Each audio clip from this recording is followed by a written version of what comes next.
Now if an American muscle car is not your thing, that's okay. What about a car from Japan called Godzilla? Wait, not that Godzilla, the other Godzilla. This is a 2015 Nissan GTR, and it puts out 545 horsepower and 463 pounds-feet of torque. It has twin turbochargers and puts all that power out through all four wheels, which makes rocketing through the corners to Maracas Bay seems like child's play. But don't do that. Don't. This car beat the Porsche Carrera S around the track, and yet has enough room to carry all your market bags and groceries from True Value. Over the years, the GTR has received numerous updates, including its most recent styling refresh and performance improvements. However, it's still the same basic car that won the hearts of racers in 1991. Now, not all trims are available for each model year.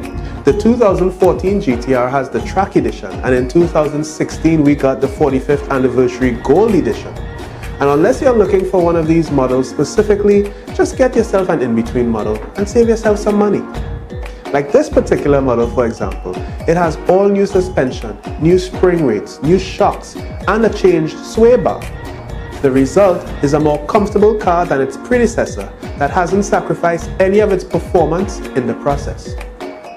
From the 1964 Skyline, that's where these newer models earned their racing pedigree. The car was produced to win the second Japan Grand Prix GT2 race, and although the winner was the Porsche, Skyline GT cars ranked 2nd, 3rd, 4th, 5th, and 6th on the pole. Later on in 1989, the third generation R32 GTR came stock with the ability to do 0 to 60 miles an hour in 5.6 seconds and a quarter mile in 13.9. It was the Calsonic version of this model that won the 1991 Spa 24-hour race and decimated the competition in Australia racing. The GTR's victories in Australia's 3 Group A championships between 1990 and 1992 and its first place in the Bathurst 1000 in 1991 and 92 led the local press in Australia to dub this car the Godzilla. This car is packed full of tech. You get all the creature comforts like air conditioning, a really good Bose sound system, 32 gig hard drive to store your music as standard, and built-in navigation.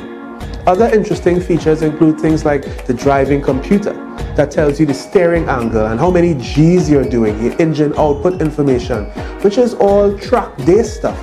This car is constantly reminding you that it's not a normal car.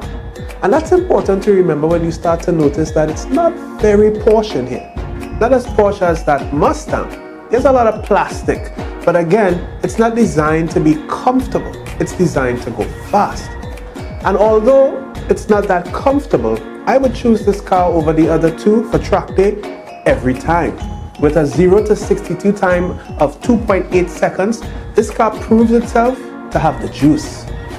And the car also proves itself to be a tech tour de force with advanced technologies including the Atessa ETS all-wheel drive system and the Super Hikers 4-wheel steering system. Technologies you find in high-end sports cars of today. What's even cooler about this car is that the Japanese didn't try to copy what the Germans and Americans were doing. You can see truly something original in the design of this car.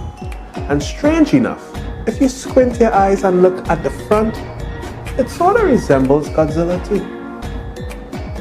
Well, maybe not.